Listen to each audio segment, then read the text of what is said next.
Greetings. Today I'll be playing the part of the Dax symbiote host that smoked too many cigarettes here on Feature Please, a vile visit to Bajor. My name is Joseph. And I am your co-host, Peter. By the way, I'm available for any seances in case you need me to channel the essence spirit of any former lovers for a price. It's good to branch out, Peter. Yeah. That's my new gig. I'm not going to cut it on OnlyFans, but if you need me to fake being grandpa or an old fling, I'll do it. Shoes on or off. That's good. And again, the flexibility you show as a service provider is very strong. Mm-hmm. What is not strong is my voice, obviously. Apologies to everybody for being off on finishing season 3 as we intended. Last week, we put up our Star Trek 6 review from Patreon. As you can hear, I'm still recovering from probably the sickest I've been in 15 years. I am delighted that it can be your turn in the fucking tank because I believe that I've been sick probably consistently for the past 4 months. And I listened to that. I've been going through listening to season 3 and recovering, getting ready for the rip we're going to do here in a little bit. And the drop in my voice tone, which at certain points sounds very good and very radio. I'm like, wow, I sound great. Listen how bassy it is. And knowing it's because I've just been coughing my fucking lungs up for half a year, it feels like. I'm so happy it is off of me and it is onto you. Well, I'm not because, man, it sucked. I'm not getting that like nice dulcet bass. I sound like RFK. If I sound like I'm about to eliminate food dyes, something like that. But hey, the show must go on. Just a bit of programming note. We are almost done with season 3, as Peter just referenced. So you'll hear this episode on the 15th. The 22nd will be our review of the season finale. And so it's the week after that that we'll be doing our live rip on YouTube, actually. Date to be determined, probably going to be something like the 27th or the 28th of January. But that's when you can plan on it. We'll reveal more specific information once we've kind of settled our schedule, and we'll put that on Facebook and on the Discord so that everybody knows, hey, this is when we're going to be doing it, and we'd love you to join us. And it'll be the regular episode that week. After that, we'll put out our other Patreon episode to give ourselves a bit of a break, and then we're actually doing a Worf prep episode. So Peter and I watched a few select TNG episodes that focus on Worf's Klingon backstory that are all going to be suddenly very relevant to us in season 4, like we did when we started Deep Space Nine. Hasbrat Homework, which if you'd never listened to Hasbrat Homework, I think that was a pretty solid non-episode podcast we did. It was. I think it was also eye-opening for us in a way as we have gone on that really reaped dividends, talking about Miles O'Brien in particular. I eagerly consumed the Worf stuff. Such an interesting note. I'm very eager to have those discussions, and that'll be a big episode for us. To quickly divert into shit that doesn't matter, as I have Memory Alpha open here, I see this ban rad for this Starfleet Academy abomination that. Yeah, thanks for bringing that up, because if you're listening to this episode, it's the next day, the 16th, that if you're in Discord and you want to join us, I'm going to get hammered and watch a Discord if anybody's interested. Much like when we did with the Section 31 movie a year ago. Not going to be recorded because I'm going to be very mean. I hope your voice is just completely gone and you're not able to go. I hope that you are able to spare yourself. I don't even want to talk about this fucking thing. Not that I'm excited to talk about season 3, episode 25, Facets. Yeah. Go on, First aired June 12th, 1995. Written by Renee Echeverria, directed by Cliff Bowl, in Universe Date 2371. Strike 3 on these Dax episodes this season, huh? Not a good run for her. Awful. I don't know if I would be able to take this episode in season 1 or 2 of Enterprise and say, hey, this was pretty good, or parts of Voyager. Season 6. There's going to be a lot of interesting conversations, because I know that Terry Farrell is not long for the show. I wouldn't say that. She's on the show for a long time. There's a departure at a certain point. There is. And sometimes it feels like they've got both hands around the Dax character. She's been a great support character. And her time to shine is in pairings with Kira Nerys, which I don't know why I'm not getting those. I don't know if they just don't look good back in the 90s or what, but they're fire together. I feel like, what's that Doctor Who villain where if you're looking at it, it's still, but if you turn away, the Weeping Angels? She's like the inverse. She's real cool if you're not looking at her, and then when you put full attention on her, you're like, oh no. They have really well-developed ideas for Trill backstory that the execution of has just not measured up to what I think that they thought they were up to, you know? Like having this idea of this semi-psychic, parasitic,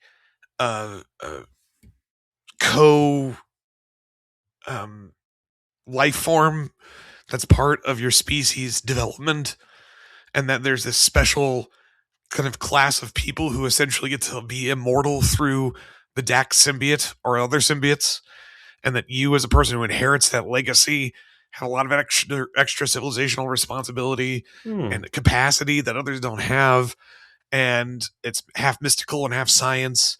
All of that's kind of neat, right? Like, Joe, you're such an occupational sympathizer. I love the way you framed the subjugation of Trill by the invasive psychic mind slugs that have conquered that civilization.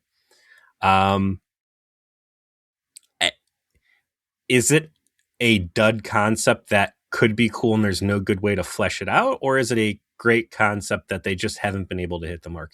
You've seen all of Deep Space Nine. I have not. I've only seen up to this point. Is there some turning moment in the show where all of a sudden all of the Trill content is just phenomenal? No. The Trill stuff never quite works. Dax as a character works better. I mean, Jamie said it in the Discord once, and I've never stopped thinking about it. Dax gets cool when she gets a girlfriend, when she gets a boyfriend. That's it. Like, her character starts to be much better when she gets a boyfriend. And that happens soon. Not to spoil too much, but it's true. She's kind of... Do you think they intended for her to be gay? No, they intended her to be heteroflexible, which she absolutely is, and there is a point of it made on screen in the not too distant future. Would she have been a good girlfriend with Kira? I mean, is that what I'm seeing as hints of that there? Or are they just cool, like Nancy, Drew, let's go get in trouble and solve mystery potential friends? I think they're supposed to be coded as friends. When she has a female love interest, it's very specifically linked to a very specific circumstance. But I think when she settles down, so to speak, is when her character improves as something that you can put focus on. But it's still not the Trill stuff, really. It's Jadzia Dax, the character, that starts to improve. So the backstory stuff never really hits. I want to look at something here.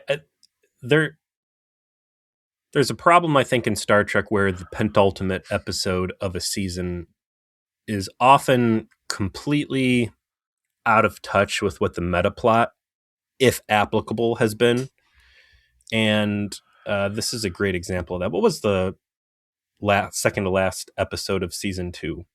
Tribunal, which didn't necessarily have anything to do with the meta plot too much, I guess, but was probably more connected. Is Tribunal the one where O'Brien gets brought up on charges? Correct. Then oops, the Jem'Hadar show up, and then things change a lot. I would say that had strong tie-in because the Cardassian legal system has become such a BFD. Specifically how it is going to come to hamper Dukat and the big deal we know that he is in the show. So I'll give that one a little bit of a pass. And then season 1 was Duet, which, boy, if you're going to stray off the meta plot, what a way to do it. I mean, if you're going to not focus on what's going on? We might as well do the best episode of the series to this point. Yeah. I'd say it's all right. Yeah. You get a pass on that.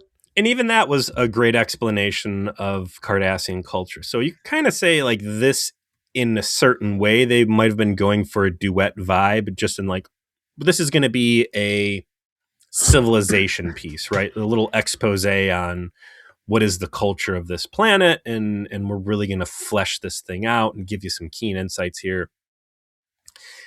Instead, this feels like a bastardized clip show in spirit. You know, they're trying to do the theater kid thing where everyone gets to play a different character. There's some fun to the idea here. It's just not focused. You don't even know what the fuck the plot is until like, what, 2/3 of the way through? Maybe even later. Yeah, like the end is when the plot happens. Not the B plot. The B plot, which is amazing. I think we even said that in our promo of like, or whatever, the stuff with Dax, but wait until you see the shit that goes on with Nog. You know, like, we're going to further that plot line. Best scene of the episode certainly comes from that. Yeah, it's a theater kid episode. It doesn't click. There's some very big asks. I think, honestly, this episode might have felt better if there was no real plot and if they had just been like, fuck it, this is going to be a slice of life. Yeah, if you made it zany, if you'd given them like Dax gets into, oh, yeah, here you go. Hold on. I get to, oh, this is my cold medicine. Unfortunately, okay, my cold medicine has taken the place of my pen, so you're going to have to. Here. Hold on. Thank you. Mm-hmm. Make it so that all of her different facets get into her friends, and then there's a zany adventure where she has to save the station with all of the other Dax symbiote people.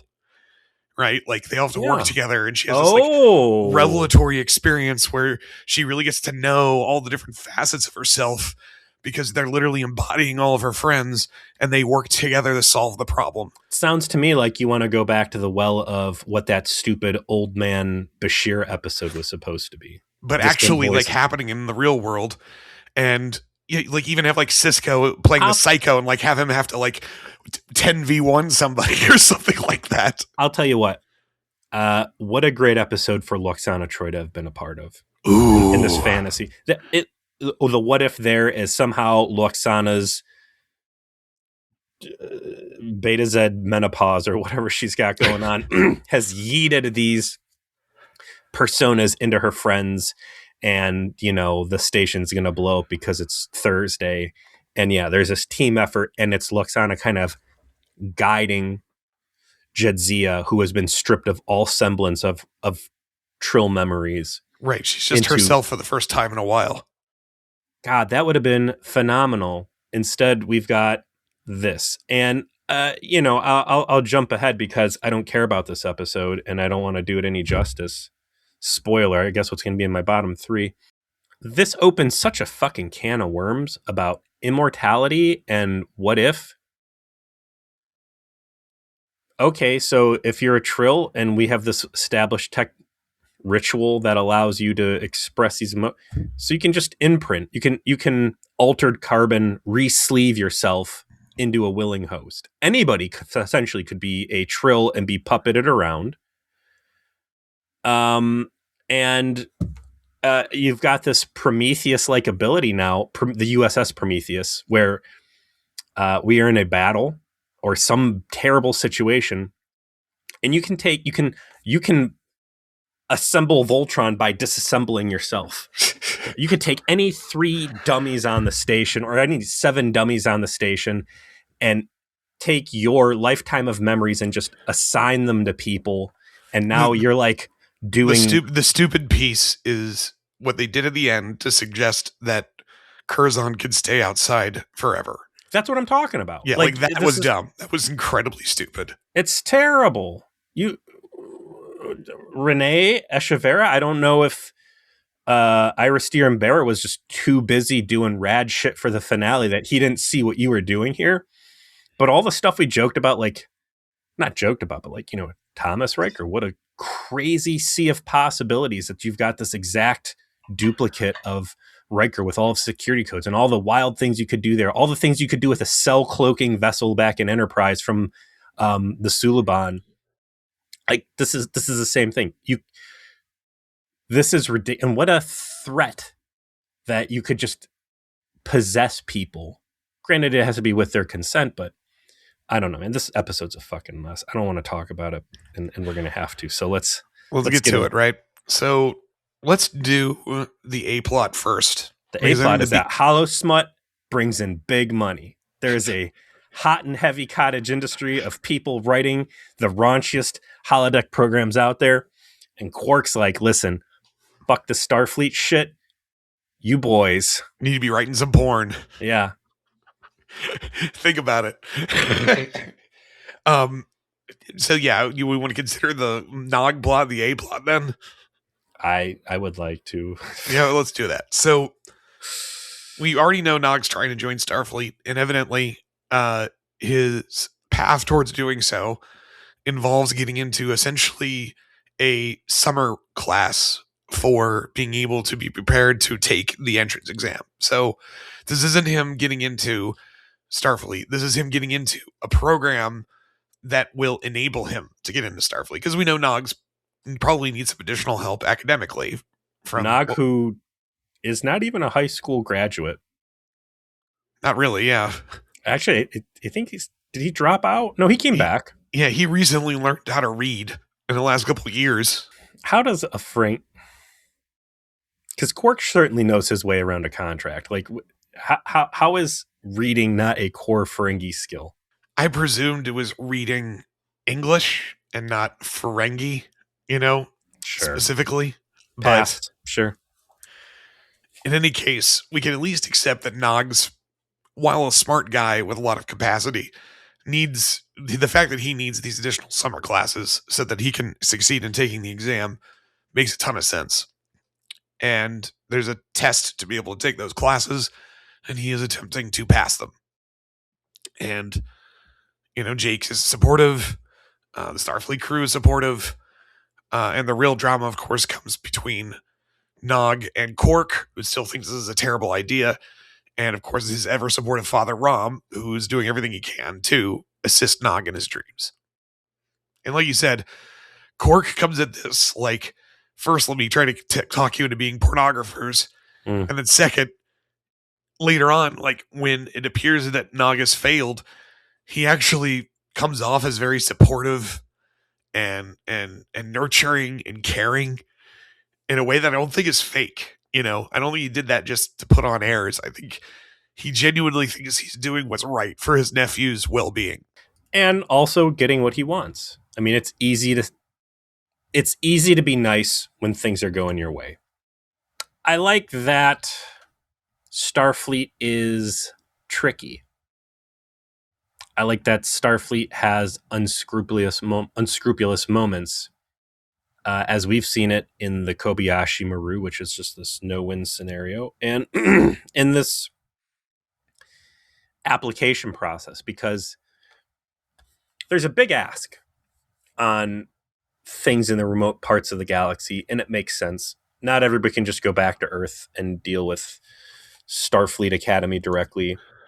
And you're going to have these field events where you have to go to your elite space force of people and say, hey, we need you to proctor an exam. And hey, we understand you might have close relations.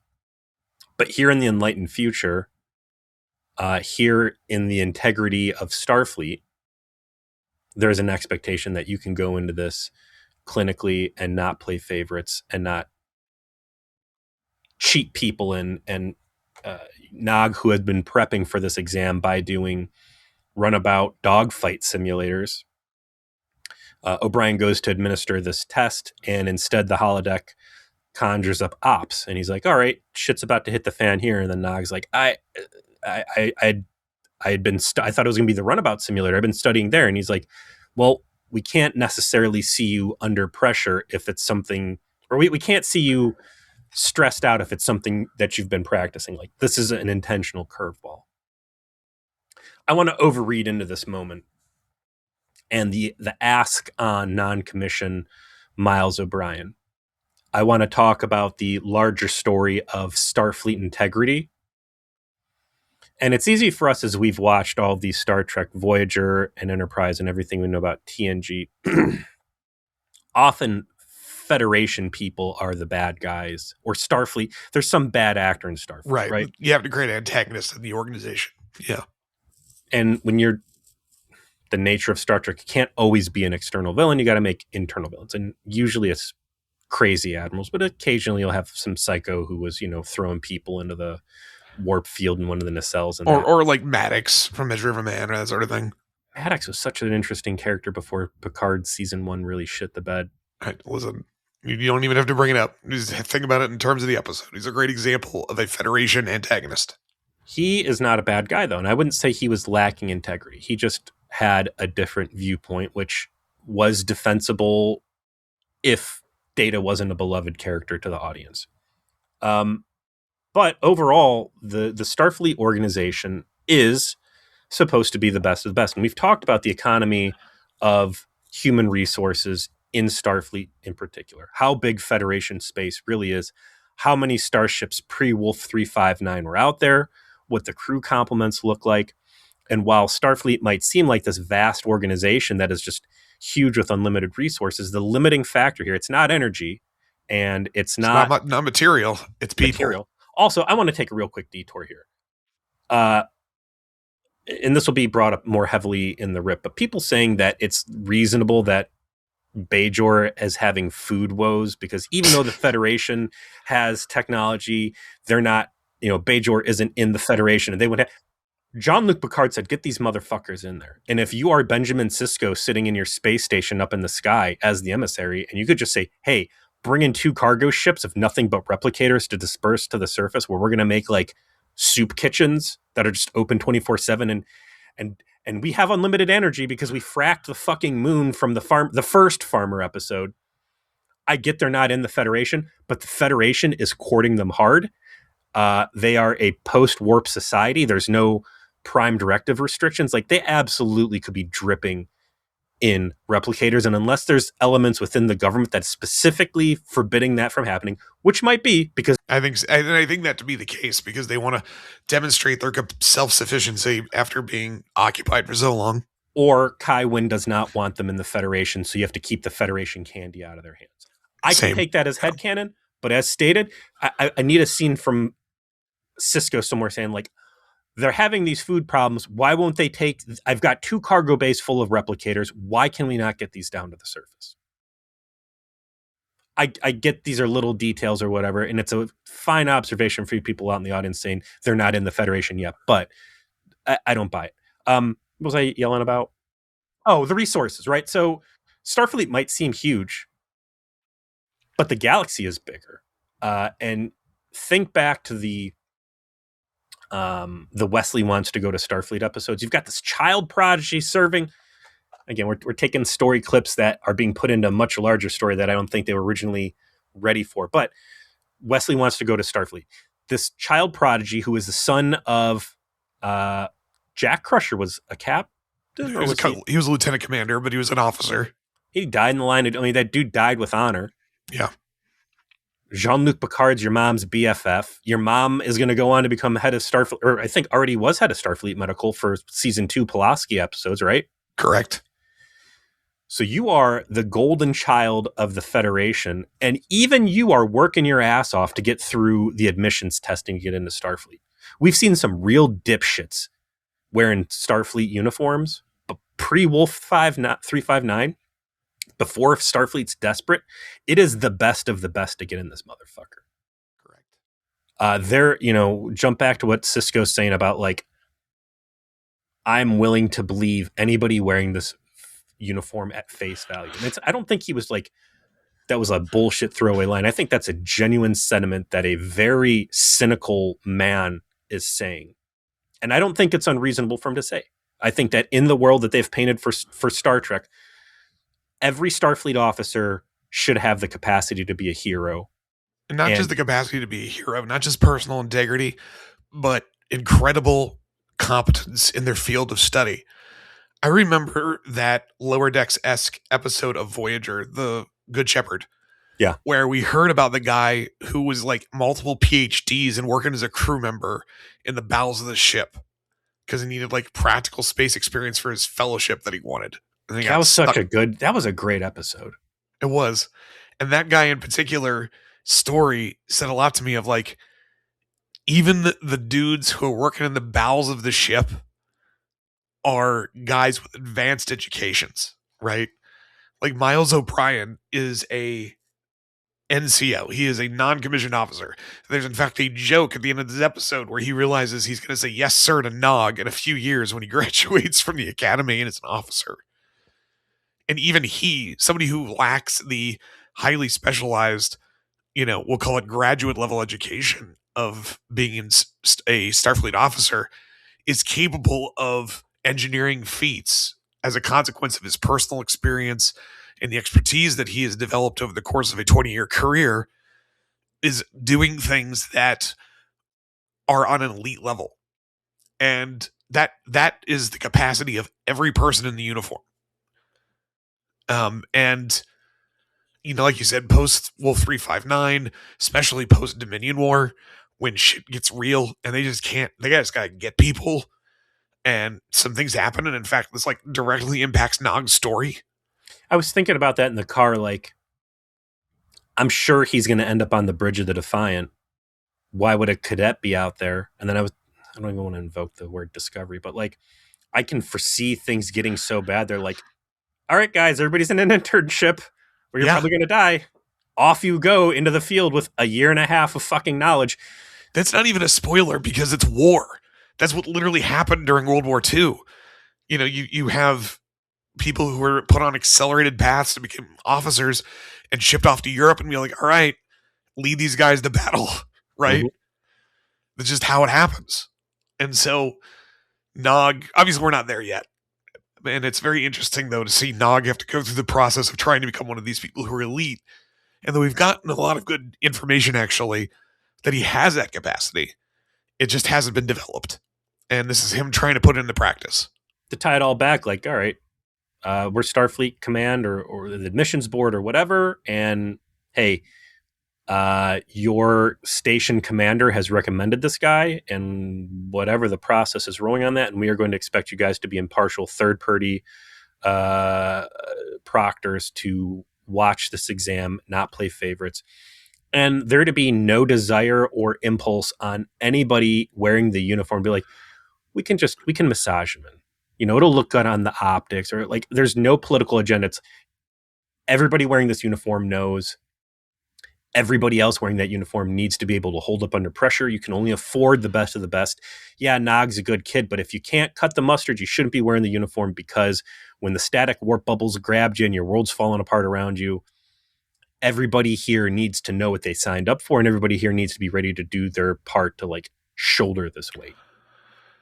And there's not a ton of time spent on this plot during the episode writ large. We have Nog stressing over the test. We have Nog, awaiting the results. We have Quark commenting on what he expects to happen. Rom revealing that he has gotten him a uniform in advance to celebrate. And it all culminates in two things. One, first Nog finding out he failed, and Quark kind of sweeping in and being very generous to him. And then what I can only call a incredible scene/wrestling promo when Quark is walking down the hall and Rom confronts him over the fact that he figured out that Quark sabotaged Nog's test. And this is where Rom really comes into his own. We see something we've already seen twice before this season when it comes to his willingness to kill his brother. Yeah. His willingness to kill his brother, but his absolute authority when it comes to how much he loves his son and how unquestioned that is, where he rolls into Quark's face as serious as a heart attack and tells him, I will burn down the entire bar if you ever do anything like this to my son ever again, because there is only one thing I love in this world, and that is him, and his happiness is what's important to me, even more than Latinum. You best believe it, brother. Like, so he sounds like, was it Macho Man Randy Savage? Macho Man Randy Savage, yeah, like comes at him like Macho Man, like, you better believe it, brother.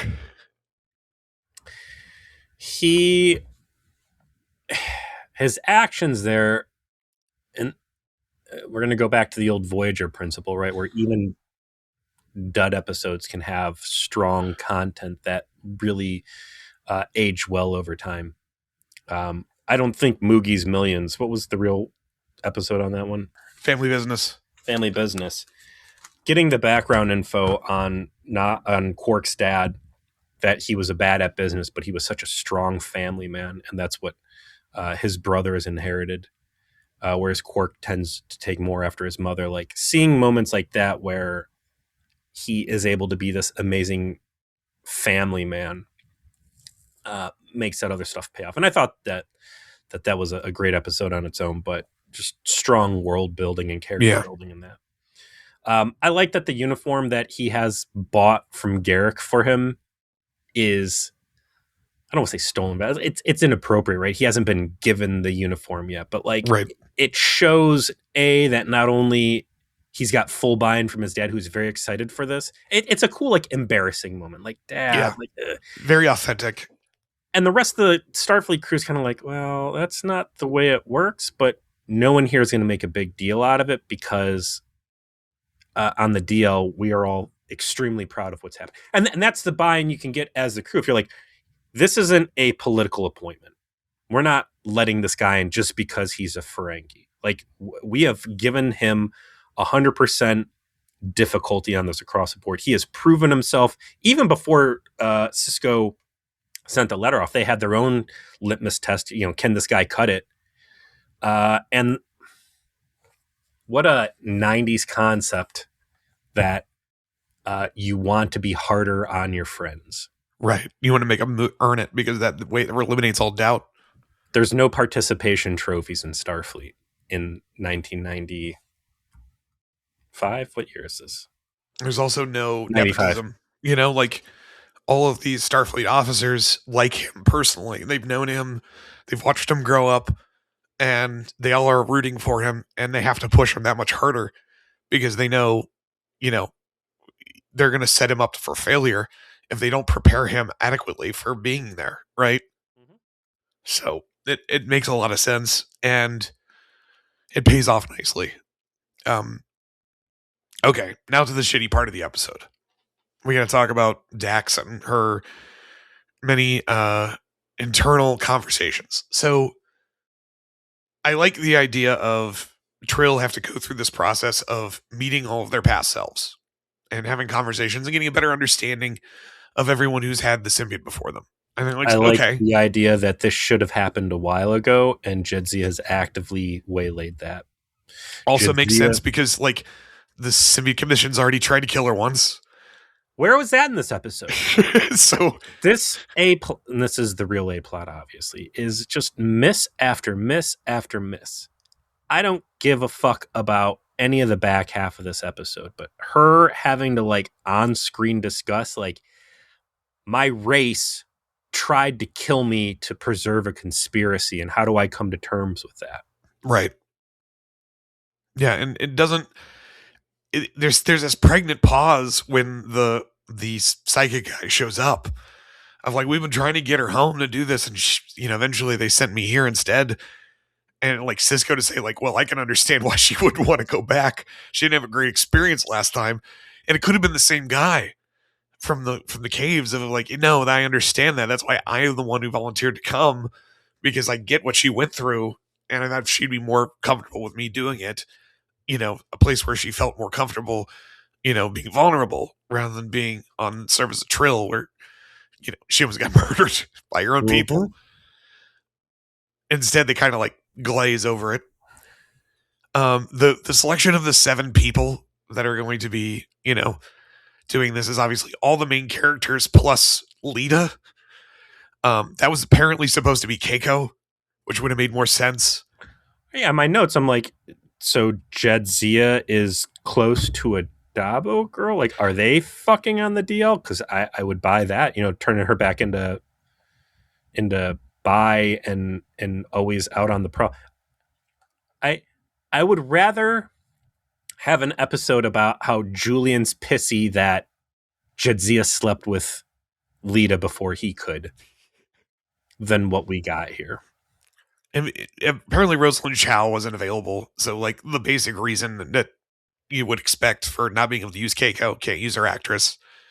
You have to use someone else. Who else do we have? Who's available? There's been a lot of discussion about Keiko that I've seen online, and I posted some screenshots in the trauma support group of like, I try to avoid looking at anything Deep Space Nine related because I don't want spoilers. And, you know, right. I don't, it's the same thing we always say. So I don't listen to other Star Trek podcasts. I don't want to, same. Yeah. I want to give our audience fresh takes. And even if we're saying the exact same thing that maybe Greatest Gen or someone else said, like, we can authentically say, no, these are conclusions we arrived at on our own. And I think that's probably going to be cool. Like once we finish Deep Space Nine, listening to other Deep Space Nine podcasts and see like where our takes lined up with other people who may have been putting as much energy into this stuff as we have. Like how much of a TV show's opinion do you base just off of what other conversations are happening in the room versus had you watched it in isolation? But yeah, and I know this is probably a bit niche for people out there that don't do this as a hobby like you and I do. I would like nothing more actually than to listen to some of the stuff that people recommend to us. And I typically just can't or don't because I realize anything I listen to about Star Trek from anyone else is going to influence my opinion about things, and it's going to be reflected in what I say. And when you make content, you know, we're obviously not doing this for a living. We're not doing this for a really appreciable amount of money. But we still like want to maintain a certain authenticity of our content and have pride. I have a lot of pride in this product. I do too. And it's because it's more authentically a conversation you and I are having in the blind. No other influence aside from like comments from our own fans about what we're doing. And people respond to that. People like that. Yeah. And if I listen to Greatest Gen or if I listen to all the Penske Files or all this other stuff, I just feel like a piece of that authenticity is going to be missing. And I am going to listen to that podcast we had recommended where who was it that's openly talking about how Bran Braga didn't give a shit. Yeah, I saw that. I'm excited for that one. Anyway, back to the episode we don't want to talk about. So yeah, Lita's there because we need a seventh person. So Kiko O'Brien being a shrill bitch or whatever, like seeing people, Facebook's like, here's groups content. Look at this thing of some guy, you know, saying that Kiko and O'Brien suck and they're bad and she's bad. And it's like the outpouring of people like, no, man, this is legit. Yeah. And I think it's just time and perspective that comes to all of us through life experiences. And I was very happy to see that nobody was really supporting Yeah, I think we said that ourselves of like, I watched this when I was single and young and I didn't like Keiko, and now I'm watching it middle-aged and married and I'm like, Keiko's actually a great wife. Yeah, I'll sign up for that. Sure. Yeah. Oh, it might be worth some fish head soup. So Lita's inclusion is interesting. It all starts with a, hey, please come to the wardroom, which I was surprised to see. Like they showed the back half of the wardroom that there's like a little couch lounge area. So when you're having your high level Dominion war strategizing missions, you guys could, again, this underlying mission statement of the Federation of to boldly go comfortably. Even on a Cardassian space station, we got nice seating arrangements. Listen, if you're going to go through the effort of building a wardroom, you're going to keep it up to Federation code with some plush, fire retardant recliners. So all Dax's ask is, I need to borrow each of your bodies so that you can body one of my hosts for a few hours. Everyone essentially agrees to this pretty quickly, except for Quark, who has to be jacked off in front of everybody to agree. But, you know, if Jadzia has one consistent character trait, is that she's not going to shy away from J.O. in someone's ears to get what she wants. And works like a charm, even convinces Quark to be one of her female hosts. And of course, Cisco is going to take care of being the psychotic, failed symbiote receiver, because really, who else could you trust with that? In the individual scenes where she's talking, to first, so it's Kira who's her first host, and then I think like Tobin is in O'Brien. He's like, a nerd. Bashir gets the pilot who loses his life early. Audred is the very motherly one that Quark is in. Lita's like in this like elite gymnast, and I think that was a bit of serendipity so they can have her just doing ballet stuff in the middle of all of her dialogue.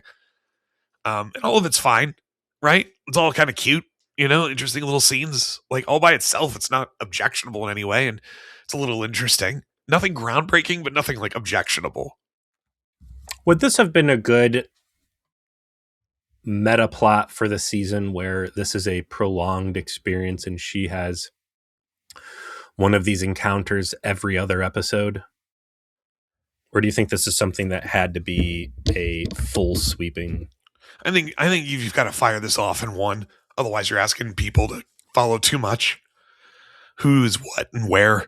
Mm. The two main focuses are Duran, who Sisko's going to be, and then Curzon, who actually Odo's going to be. Now, Duran it's because it's a hazard. And then Curzon, it's because Jazee's got some unresolved trauma of, I got kicked out by him. He was my mentor. He said I didn't hack it.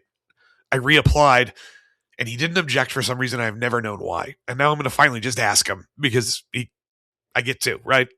I get to resolve this question. Why does she not already have perfect understanding?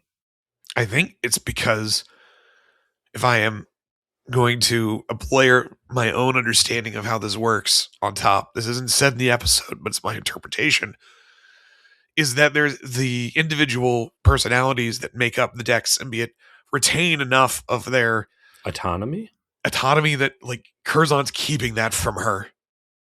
Like that's why she doesn't know now, right? Because you would think if she had perfect access to all of their knowledge and their information, she wouldn't have to ask him this question, right? Like I would just know because I would know your deepest secrets. Does that feel ridiculous to you? No, not after this. I mean, this is a bad. This is a bad episode, though. I feel like this. There's a lot of big asks here, and the only saving grace in all of this is that there is a mystic, psychic component to the Trill that I can essentially hand wave these concerns away under the claim of it's magic, right? And certainly they sell the it's magic portion of this by having one of these monks who, again, everybody calls out and says, even her like symbiote memories are like, yeah, those cave guys are fucking weird. That John Carpenter's breeding pool shit down there, that faculty nonsense going on down there, those guys are weird. Just every time we get into this Trill stuff, there's so many big asks the episode and the writer is trying to get us to make. Like, I think it's cool, actually, that like that's one of the considerations of going should be cool. That one of the considerations should be before you go into the Trill program, like you will have no more secrets. Everything that every embarrassing thing or whatever will be known. How many times? Every fap you've ever had that was questionable will now be known. Every time you've jerked off and like halfway through, you're like, oh my God, I can't believe I was thinking about that. What is wrong?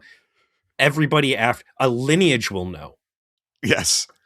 That's one of the risks of going into this program. And that's why they want the best of the best.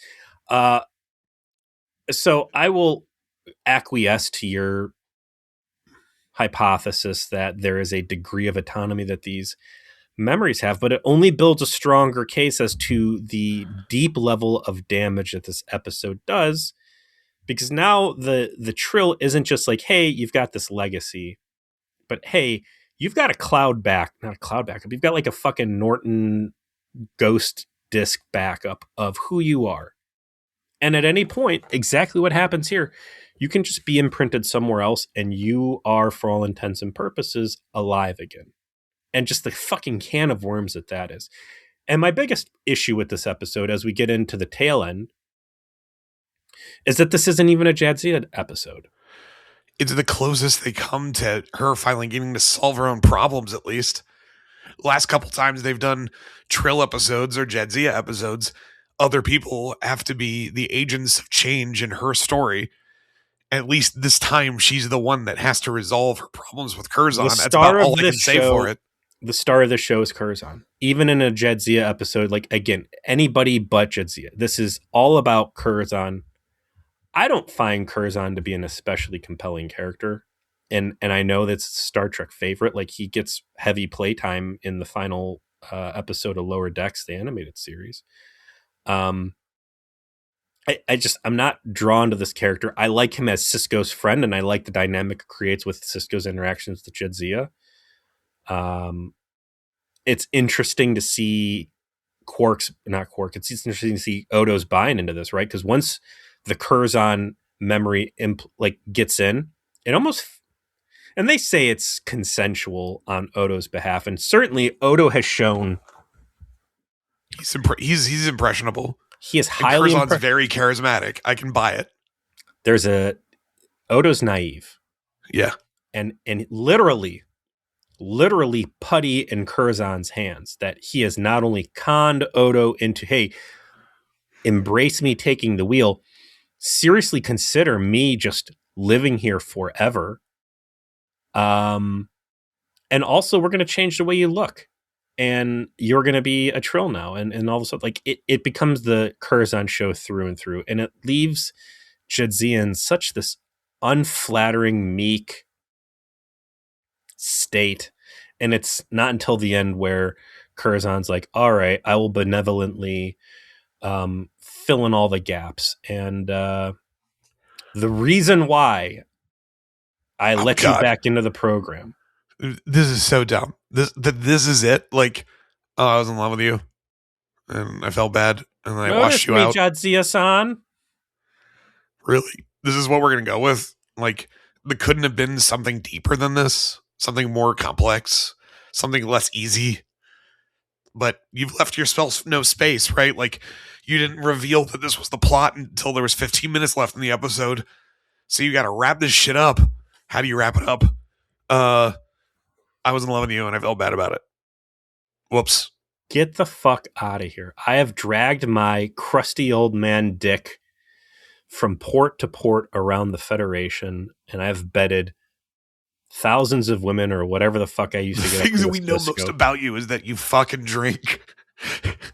And some reason, this starry-eyed cadet has enraptured me to a point where I'm this unprofessional. Like, no, man. Here's a better reason. Anybody that I know bad things happen. You're not ready for it. I thought you were too soft. Yeah. Or you are a good kid, and I know that people who carry this symbiote, bad stuff happens. I'm a cursed Trill. And I didn't want you to have to suffer a bad fate. Or I knew what was going on with Duran. And I knew how hard it was to carry that. Look at that. Right. And when do you think I didn't think you could hack it. I didn't want you to have to hack it. I realized I put my priors, I put my trauma, and I disadvantaged you, and I felt bad. I almost quit. And when you came back, it gave me an redemptive opportunity. And I knew you had to have the Dax symbiote at that point. Not any symbiote, but this one. And that's the thing. It's not like I was really taken in by your gumption and resolve. It's I gave into my own desires, essentially, you didn't earn this. I changed myself. Something about me was more important than anything you accomplished. Again, you never really had agency. It's always been the Curzon show, and this is a Curzon episode, and Curzon is going to reveal his motivations for allowing you to have this thing. Like, it is such an unsatisfying ending. On top of the fact that it does this ridiculous amount of damage, because now the genie's out of the bottle, that the Federation can bring people back to life who were dead, and the Trill can just possess people. And they got some comatose bodies, some, people whose, brain activities at minimum, and you want to put a dead Trill in them. I guess you could do that. Hey, where's Barile? I don't want to pass on it, though. The Sisko Duran scene is pretty interesting. apparently they had to reshoot it because the first time around Sisko was a little too crazy. No, really? Yeah, I know. Avery Brooks? Avery Brooks, I know. Wow. But, if you're going to have a choking, murdering bad guy on your episode, I guess having Avery Brooks play him is a good idea. Comes off as unhinged, nearly kills Jadzia in the process. I mean, that part works fine. So let's talk about that, because that's the redeeming part of this episode for me. What's this ritual called? Zinthara. So we're going to have to assume then that whatever mental blocks the Symbiote Commission put in would have prevented him from manifesting during this ritual, right? Because this is a requirement, if I'm understanding it correctly. Correct. She has to go. The Dax symbiote has to go through this. So those blocks would have had to been deep enough to suppress him through every single Xanthara from here forward. Correct.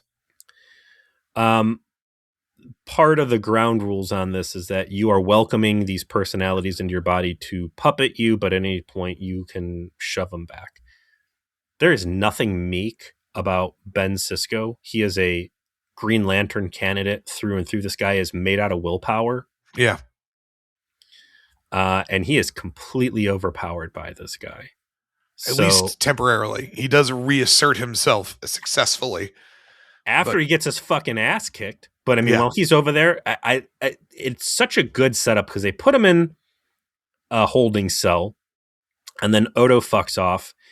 And like, it's such a silence with the lambs moment where he's like, I know you, I know exactly how to manipulate the situation, and I'm going to start causing brain damage to your friend as I slam his head against a fucking force field until you drop the force field and like let me out, essentially, and then we're going to get into a fight. And through all that, again, he is able to keep, not only fight Jadzia off, but also keep this raw force of nature, Ben Sisko, at bay. Like, is this guy some sort of like psychic prodigy? Maybe, upon second thought, if the idea was we'll put him in Ben because Ben is Green Lantern level will, and it wasn't good enough, okay, then maybe you should have put him in Quark. So someone physically weak couldn't do anything, like that way you like not putting your murderer in the hands of an unhinged, double-barreled, cock the old fist back monster. What if we put her in Lita and then we got to rehash a warlord? Oh, Jesus. I am now a sexy cat girl. Huh? Sign me up. Anyway, the episode wraps on, Odo making peace with Jadzia. Like, hey, sorry, I almost like was okay with that. And Jadzia was like, no, it's fine. Curzon's very good at convincing people. Besides, now I know what it's like to be liquid. So, hey, I got that memory now. That's cool. And that's it. Would I liked a future where I think I almost like the Trill better as an idea that they can impart other people around them with these personas, and that you could have a great nuclear engineer or whatever that one guy is that you can manifest this into someone else. And if you do need an amazing diplomat, you could summon this other guy out. Like, it feels very D&D in, I don't want to say a great way, but better than whatever the fuck this was. And I'll take comfort in the fact that this is probably the last time any of this shit is ever addressed, and that I can just chalk it up to a dud episode. But this being a core feature of the trilogy. In season 7, they have a great it's like one of those things where it's like they waited too long to figure out the right way to do it. There's a season 7 episode where they do the ritual to pull out a very specific one of those personalities so Dax can use like them as an assistant to do something that they otherwise don't have the capacity to do. It's exactly what you're talking about right now. Yeah, and so like that is, again, they figured it out by the end, but at this point they're just the ideas are just not quite right. Like a multiple man. Like I can do this, but if the personality is outside of my being for more than 5 hours, I go into a coma and die. Right. So we don't really do. That's a saucer separation. You only get to see it on screen twice. Fuck this episode, man. Well, don't look at the next one because I don't want you to be spoiled by an image. So I will do the outro here. So we'll finally be finishing season 3 next week. Ooh. I know. What a journey. What a fantastic time we've had. It'll be season 3, episode 26, The Adversary. A Federation ambassador brings newly promoted Captain Sisko orders to take the Defiant on spoilers, Joe. Spoilers. I'm sorry, it literally happens in the in the teaser. Take that away from me. Orders to take the Defiant on a patrol to the Zenkethi border, where a destabilizing coup has just taken place, but everything is not as it seems. So shit is getting more real as we end season 3. So thank you to everybody that has been really responding strongly to our most recent episodes. Like, our overall uptake of people watching, listening, commenting has really continued to dramatically increase. We appreciate that. We know everyone's very excited for us to continue because, as people point out, Peter, being one of the few Trek nerds in the entire universe not have to watch Deep Space Nine, is something of a cultural artifact that we're all getting to experience together. And I really appreciate how many people are not only experiencing us now and clearly enjoying the show, us talking about Deep Space Nine, but going back through our old content, making me think about stuff from like the Enterprise days, and going back through those episodes and leaving a lot of thoughtful comments and really listening to what we've done. We've been doing this show. It's going to be almost 9 years here coming up. We started in 2018. It's 2026. It'll be 10 years before we finish Deep Space Nine. And it's a lot of time for us to be talking on the internet every week for an hour about Star Trek. And, Peter and I, obviously, we did this for 20 people back in the day. We're happier now to do it for hundreds, of course. But there's something that comes with people like really actually caring about what we have to say that I have to admit makes me want to do it more. Really encourages us to continue. So thanks a lot. Thanks to everybody that's been liking, sharing, subscribing, and we'll see you next week.